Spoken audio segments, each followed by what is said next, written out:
I wasn't expecting a camera right there. You guys sit right there. I have 3 seats for you guys right there.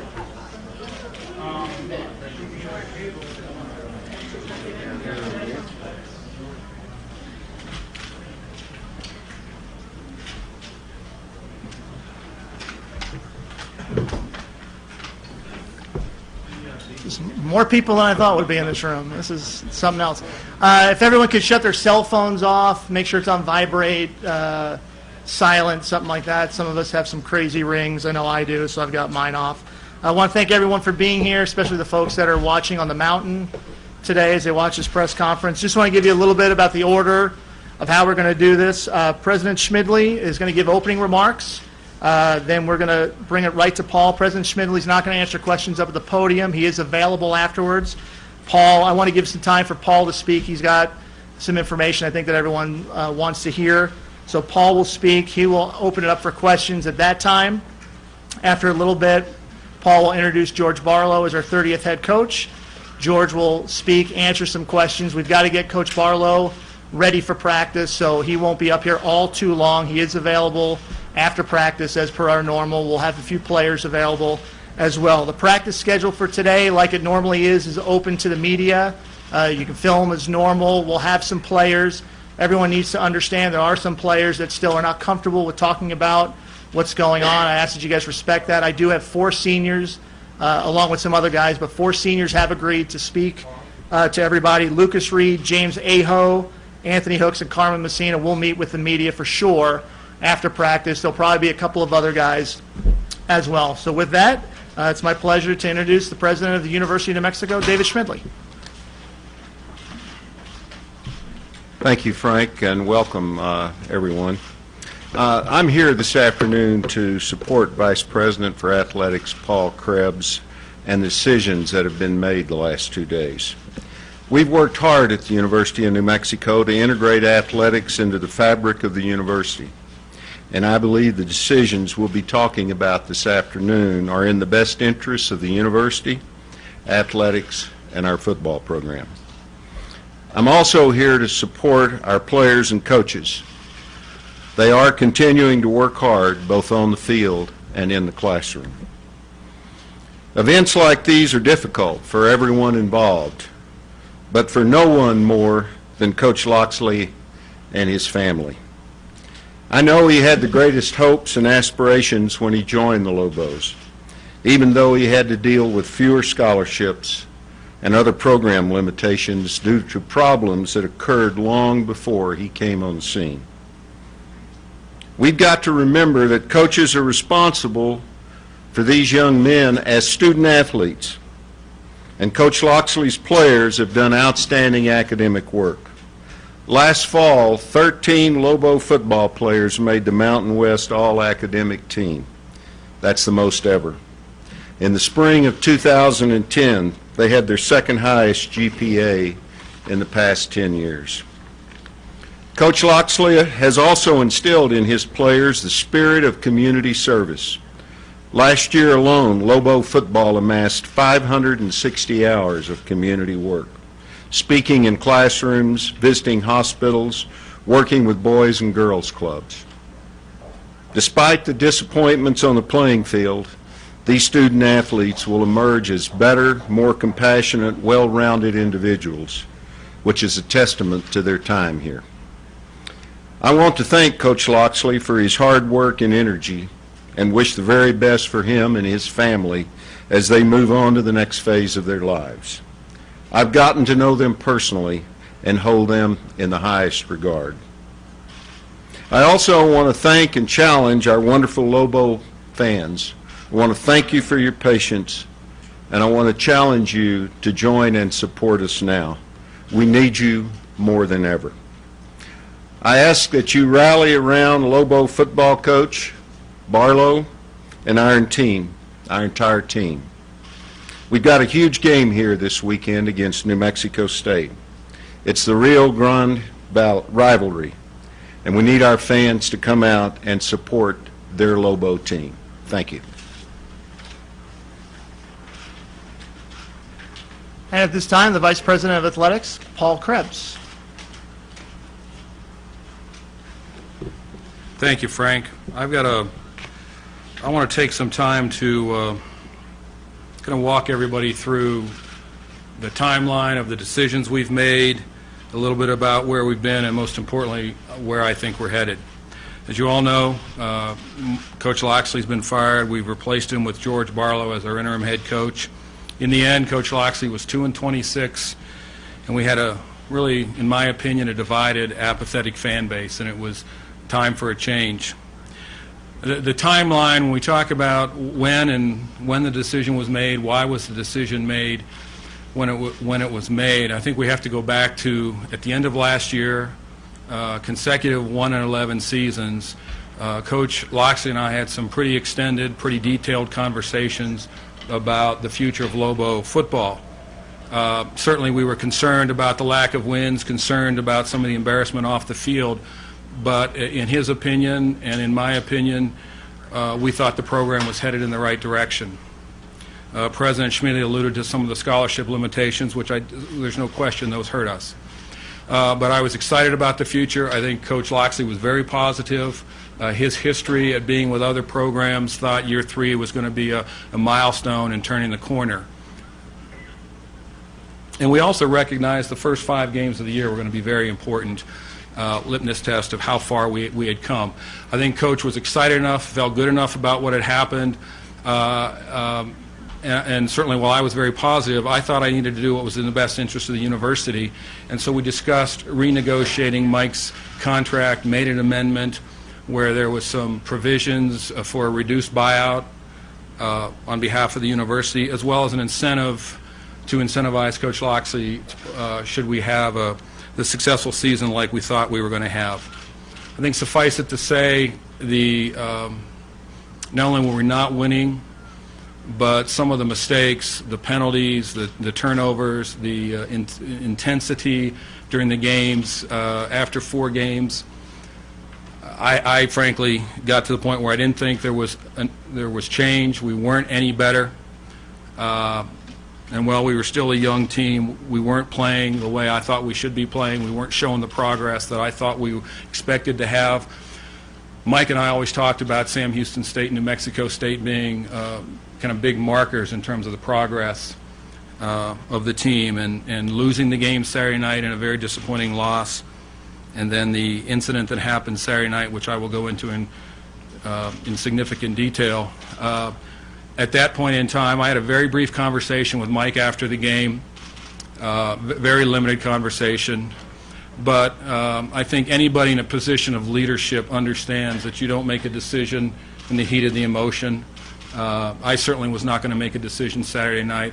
I'd had no conversation with Coach Locksley Saturday night about his career being over. I wanted to sleep on it, or maybe a better word is try and rest. I got no sleep Saturday night, tossing and turning, trying to figure out what was in the best interest of the young men in our program and our football program. In the end, I made a decision that I thought needed to be made, which was call President Schmidly Sunday morning, and let me back up. At that same time, once I figured out where I thought I was, I got a call from Coach Locksley Sunday morning asking me what I thought, where were we headed, and basically at that point I told Coach Locksley that I did not see any good ending to this story, that based upon where we were headed, I didn't see any way that this would end on a positive note for him. And while in general, and I've been quoted on this before, I'm not a big fan of making coaching changes in the middle of the season, I felt it was the appropriate time. I told Coach that to me it was a matter of time, whether the decision was made today or into the future. I thought his tenure at the university would end at the end of the football season. And I thought, frankly, it might end sooner than that, that I wanted to confer with the president, give him my recommendation, but I would get back to Coach. President Schmidly and I talked Sunday morning. I made the recommendation to him that we fire Coach Locksley and fire him immediately. The president accepted that recommendation, and then we began to put the wheels in motion to do all the things that one needs to do to make that happen. I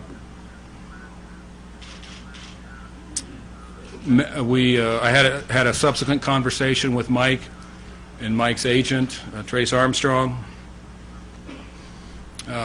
met with Coach Locksley at 4 o'clock with Tim Cass of our staff and President Schmidley. Shortly after that meeting, we met with Coach Barlow, asked if he would assume the position of head coach, met with the staff, and then Coach Locksley had an opportunity to meet with the young men in the team. And I must tell you that Coach Locksley has handled this situation with incredible class. His words to the team were inspiring, were meaningful, talked about doing the right thing, going to class, being responsible socially, talked about how he was accountable, that in the end it rested on his shoulders, he alone, and it was he took total responsibility, talked about an adult having to be accountable, and he was held accountable, and challenged the team to go out and fulfill their goals for the rest of the year. So that's the timeline of how these decisions have come down. I want to talk in great detail about what happened on Saturday night, what I believe I know, what I don't know, and more importantly, what we're doing about the situation. The young man driving the car who was cited for DUI is a longtime friend of Miko Locksley. They played high school football together. They grew up together. He was driving Miko's car. Now, the car may have been registered in Mike or Kia's name. Frankly, I don't know which, or maybe perhaps both. It was Miko's car. My understanding, this young man had been living with Miko for a month, sleeping on his couch. He had moved from Chicago, moved out of his home, was not enrolled in school, was trying to figure out, trying to get a job, he may be enrolled in CM for all I know. He was not recruited by the University of New Mexico. He was not a recruit. He was not here on an official visit. He was not here on an unofficial visit. Everything we have, all the information available to us at this time, he was not a recruitable athlete. Now, because of the potential of a possible NCAA violation, we have a process we follow. Whenever there's a violation that we think we may have committed ourselves, self-reporting, and because of the profile of this, the magnitude, and how this thing has spiraled, we have instigated our internal process where we're doing a compliance, following our normal compliance protocol, which we do anytime there's a potential of a violation. We're following the written protocol we have. We expect to complete that within the next 72 hours, certainly no later than the end of the week. We do not believe any NCAA rules were violated. We do not believe this young man was a recruit. We do not believe he was here on any kind of official, unofficial visit. He was a friend of Miko's, is a friend of Miko's, Mike's son, but we're following our process to the fullest. And while we don't expect to find anything, if we do, we will take the appropriate and warranted action. But it's one more black eye, it's one more issue surrounding our football team that leads to a further division of our fan base, embarrassment for the university, and embarrassment for all of us involved.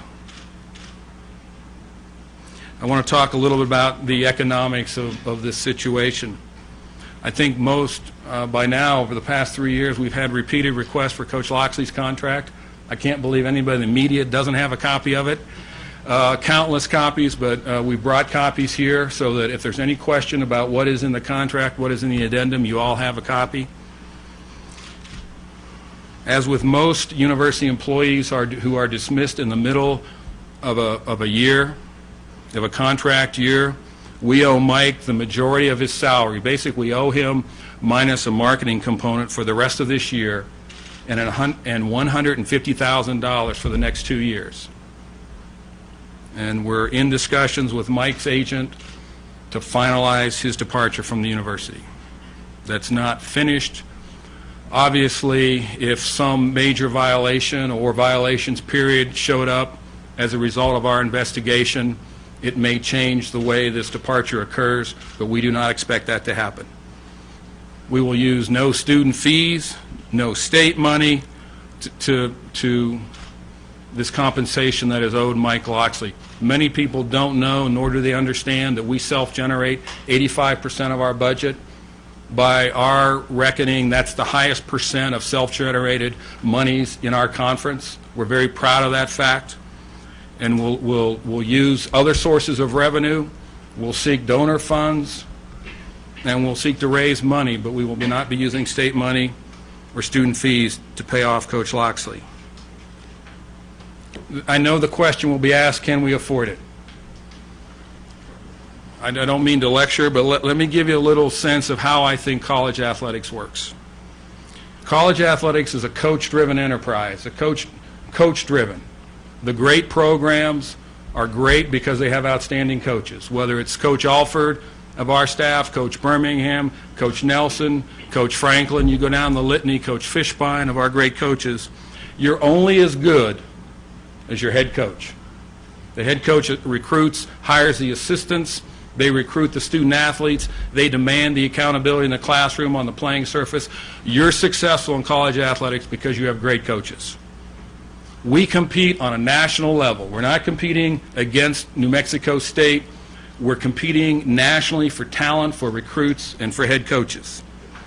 It is commonplace in our enterprise that coaches have buyouts in their contract. It is industry standard across the board. No qualified, talented coach who's in demand is going to come to a university that does not offer them financial security, including a buyout. We're not making the market, we're trying to compete in that market. And if we were not to do that, if we chose not to put buyouts in our contracts, we would be competing for a very limited talented pool, and I would tell you that we ought to greatly lower our competitive expectations because we would not be successful.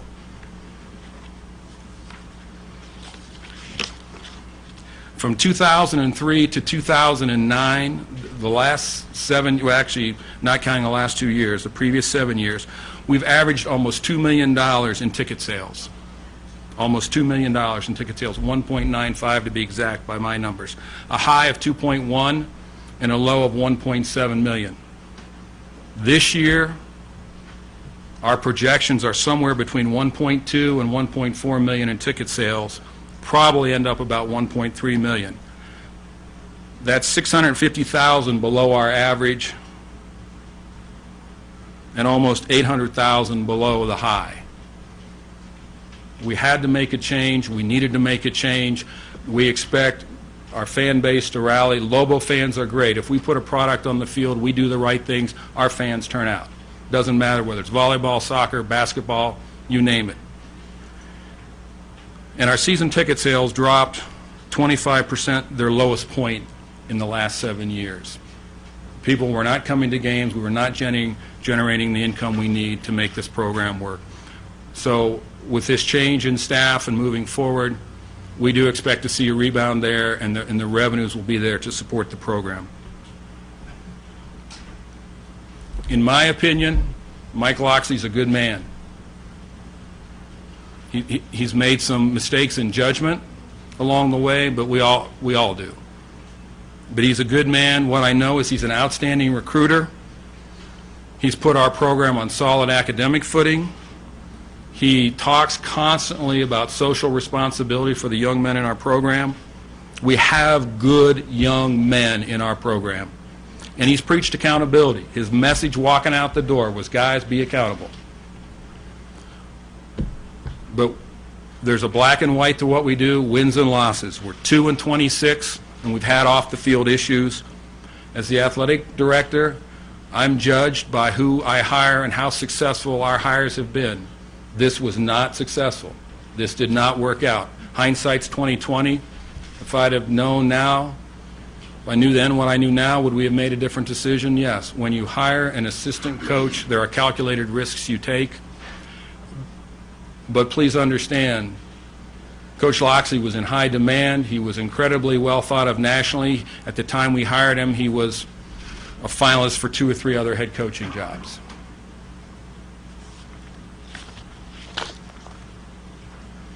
Where do we go from here?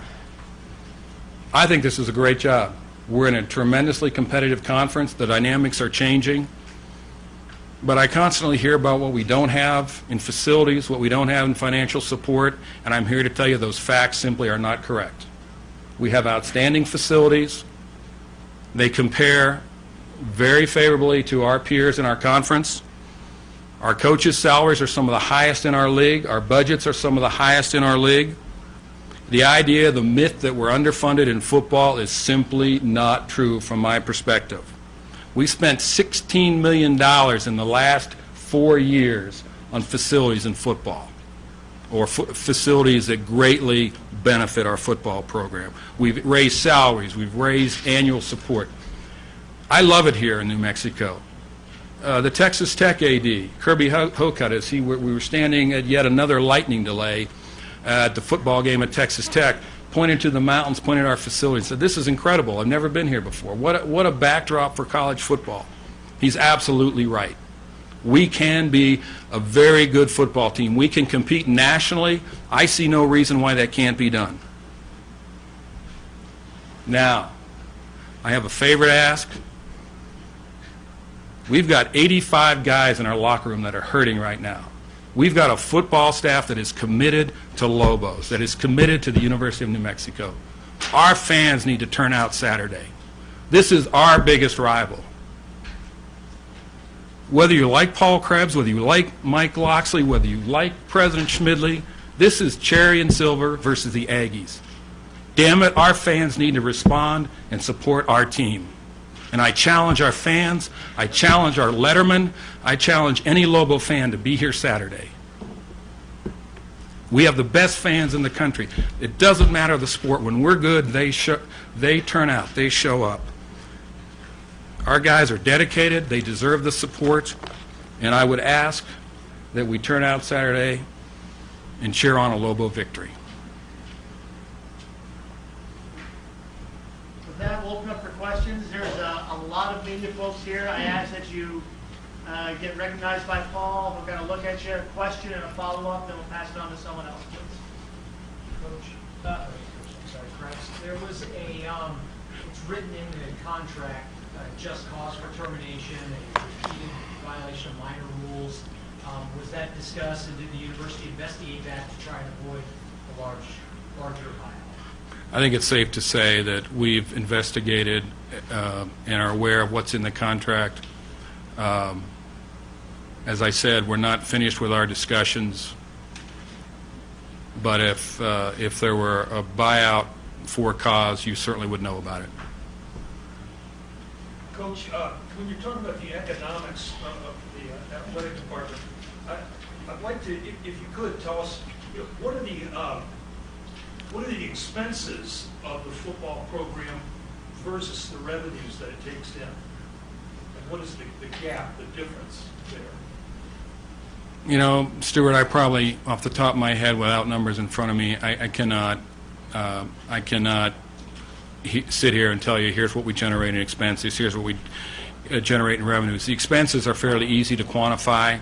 Revenues, how many people are in the Lobo Club because they specifically want to donate for football. I don't have those numbers off the top of my head. Paul, you used the national organization to bring Locksley. Are you going to use somebody like that again, a research committee or whatever, to bring a new coach in? And then if Barlow applies, is he going to be considered? You know, Van, we're 24 hours into this process. We've already got the wheels turning on where we're going and how we're going. As to whether we'll use a national firm, we haven't made that decision yet. I can guarantee if George goes 8-0, you better believe that he'll be greatly considered. George was named interim head coach because he's well respected by our players. He's well respected by the assistant coaches. He's our associate head coach. He's in a tough situation. And I think he's a tremendous professional, as are the other coaches on our staff, and I would expect our guys to rise to the occasion and perform well and get the most out of the team. Mr. Krebs, two parts to this question. The first is, can you be more specific as to how much he's getting? When you say he's getting the majority of his salary, does that mean base salary, or is that including the $450,000 that comes along with it? And is that 150 a year, is that for the next 2 years, or what? Yes, I thought I was very specific. It's 150 a year for the next 2 years. It's very well documented in the contract. He gets his remaining income for this year minus marketing money. Can you talk about how the off-the-field issues, specifically the most recent with the Joshua Butts incident, played into your decision? You didn't mention how that exactly played into your overall decision with this. Well, I think there's certainly been well documented a lot of the issues off the field. There's a lot of distractions. I think I pretty well laid out what I believe happened Saturday night. But anytime you have those instances, that noise away from the field, I think it divided our fan base. It became increasingly popular, I think, for Mike to lead this team. And while that was not a specific, the decision was not a specific result of that, all those issues cumulatively weigh on the program and factor in the decision. In the end, we were 2-26, and our fans weren't coming to games. Paul, any worries with President Schmidley retiring that will hurt your search for a new coach? I've said it numerous times. We could not have a president that's more supportive of an athletic program, but we also have an administration from at the senior level to our regents who value athletics, who understand what a strong, vibrant athletic program, when it's done the right way, how it can add value to our community, to the state, to the university. So as long as our board and continues to be as supportive as they have. The other point is that President Schmidley will be here throughout the year and will continue to offer support, and we'll continue to engage him where and when we can. Paul, in this hiring process, how much responsibility do you take for this hire that didn't work out? Well, I take total responsibility for any hire that I make. A key part of what an athletic director does is hire coaches, and I think we've hired 10 coaches since I've been here. And while we're not batting 1,000, I would say our batting average is pretty darn good. I think we've done some great things with our program, and our coaches have done wonderful things. But this did not work, and so I expect to be held accountable for that. Are you going to require head coaching experience of the next person? In the end, Dennis, what a head coach, what experience, somebody who sat in the head coaching chair, what it gives you is a record, some black and white definitive about how good somebody can be. It's not hard to make projections. It tends to be a safer pick. And if you look at our hires from Coach Alford, Coach Franklin, Coach Birmingham, Coach Nelson, those were all previous head coaches. Most of the people we've hired have been previous head coaches. And I think it's less risky, and there's more proven knowledge to go on. And so I think there's certainly a preference to somebody being a head coach. But having said that, there are outstanding young assistants, there are outstanding people out there, and we will not dismiss them simply because they don't have head coaching experience. Paul, the name Mike Leach has already come up, and I know it was quick, and it's hadn't been 24 hours. But is that somebody that, would it be a stretch to say that he's a candidate, or he could be a possible candidate? I know you haven't made it full list. I think the best thing and the best way for me to answer that, Van, is that now that this search has started, we're not going to comment on any candidates. I think it's safe to say that we're going to give preference to people with head coaching experience. We're not going to dismiss assistants. I think it's helpful and strongly encourage that people either have ties to this state, ties to the Southwest, particularly New Mexico and Texas, fertile recruiting ground for us. But as to the candidacy of specific coaches, you won't hear me comment on anybody until the search is over. Paul, do you feel that somebody that you want to bring in, someone of name recognition that maybe local fans can relate to? Because when you hired Coach Locksley, obviously a coordinator in Illinois, probably not your basic fan, probably didn't know exactly who he was. You know, I think that's a fair statement that if you hired a sitting head, or either a sitting head coach or somebody who's formerly been a head coach, that there's some name recognition that comes with that, and presumably there's some instant credibility that might go with the hire as opposed to a wait-and-see attitude with an assistant coach. And I think all that factors into the decision-making process. But in the end, you hire the individual that you think is the best fit, that is going to work best all of us who have made personnel decisions understand that when you hire, you think you know what you're getting, but you never really know. And there always is a risk associated with any hire. You mentioned that none of that money is coming from state money or taxpayer money to pay out Mike Locksley. However, that's got to take somewhat of a hit on your department. Can you talk about where that's hitting you exactly and how maybe parts of the program will be impacted by the loss of that money? Well, it'll certainly be a challenge for us. It'll be difficult for us to operate with a balanced budget for the year. My sense is it will probably have a deficit. There are ways out of that depending upon what happens in our conference, and somebody might make it into a BCS bowl. There's money to be generated. There are other streams of revenue. If we exceed revenue expectations in other sports, as I've mentioned, we'll try and raise funds to support the football program. There's always the opportunity that you could play a guarantee game for money in the future that helps pay the bills. That's not a preferred methodology, but we're one day into this, so there's still some unanswered questions. I understand that. Do you have a timeline for anyone to approach? Well, I think if there's an advantage to doing this now, it means we're out publicly looking at coaches, evaluating candidates. We have ample opportunity to assess and evaluate and really do our homework. I think in an ideal scenario, you'd have somebody in as soon as the week or two after the season.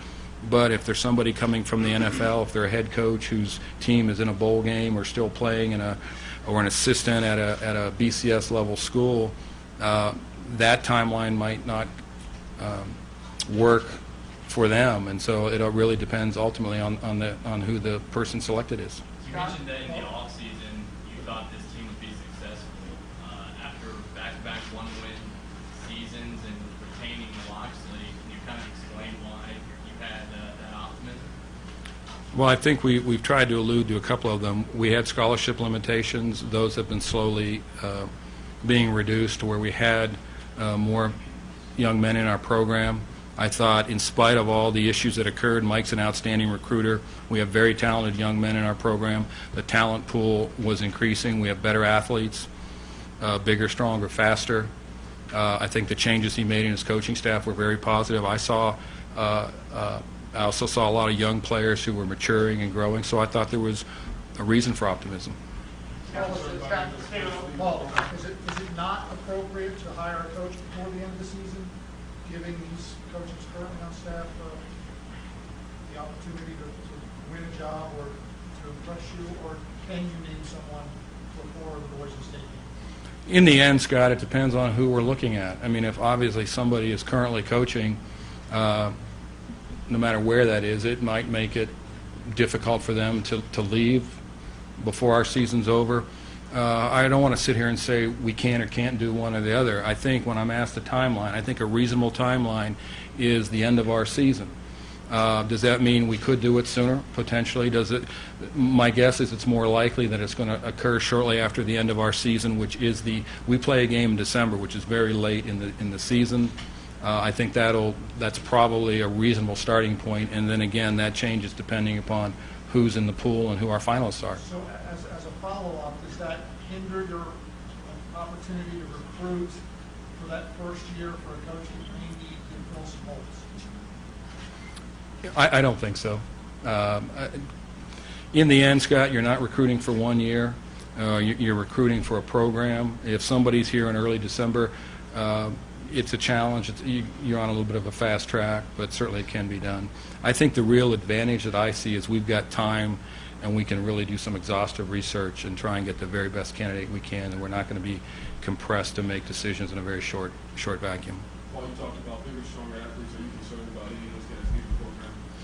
I think one of the things that gets lost in all of this, and President Schmidley alluded to it, the people really affected here are the 85 guys on our team and the 9 assistant coaches. It's tough to be an assistant coach in Division I football. We have 4 new coaches on our staff. They're here 6, 8, 9 months, and their life's been turned upside down. And they're the ones that really are impacted by this, and the 85 men on the team. So, yeah, we're concerned about the players. We're concerned about we've challenged them to do the right thing, to go to class. to be accountable, to set yourself up so that when the new staff comes in here, or new, old, whoever is here, that you're in a position to be academically eligible and ready to go. But it is a challenge. Well, based on the fact that the university was on the hook for a chunk of change because of this, with the new head coach, does that change your approach as far as length of contract or the money that's offered? I think all those things depend upon the individuals involved. I think we have the resources we need to compete at the highest level, and I don't think, and that doesn't mean that we can be silly and throw money away and not make solid financial decisions, but I think we have the resources to compete in our conference and to compete nationally in the sport of football. What about additional morality clauses in the next coach's contract, or can you talk about how off-field character play into your decision on the next coach? We'll do what we do every time we hire a coach. We'll do an evaluative process, try and exhaust all options, and write the best contract we can. If there's not anything else, I want to let Paul introduce George. Coach Barlow has to get to practice here in a little bit. I want to make sure you've got some time to answer a few questions as well. Well, I'll be very brief. We're under difficult circumstances. We've asked Coach Barlow to act as our head coach. I think he's a man of great character. He has. There's no question after talking to our staff and our student athletes, he has respect of the coaches, respect of the athletes. He's in a very unusual and also a situation that has great opportunity. We've got 8 games left to play. That's a lifetime.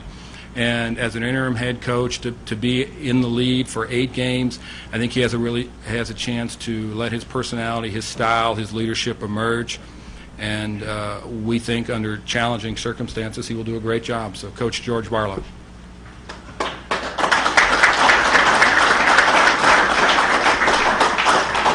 right. Guess I'm take a deep breath because it's been an interesting 2 days. But first of all, I'd like to thank President Smedley and Mr. Krebs for this opportunity, because it's a great opportunity that I'm excited about and ready to hit the ground running 100 miles an hour to see if we can try to win some games. And again, I'm very excited about this opportunity. But at the same time, I'm a little sad too, because Coach Lox is a really good friend of mine. And one of the reasons that I'm here is because Coach Locksley brought me here. And I'm just sad because we weren't able to get the job done that he wanted. But what I'd like to do is I'd like to thank him personally for everything that he's done for me and my daughter since I've been here at the University of New Mexico, and I wish him and his family all the best. With that being said, like Mr. Krebs was talking about, I'm taking this job under some tough circumstances, but I don't worry about that too much, because the one thing that I do is I coach ball because I have a love for the kids. And this gives me an opportunity to continue to coach ball and be the leader of this team and see if we can go out there and create some game plans and get the kids playing the way we want them to and at the level that we think they can play to win some games. And I think this Saturday will be our first test to go do that. Well, I'm not trying to take this job to just try to salvage or just kind of make do.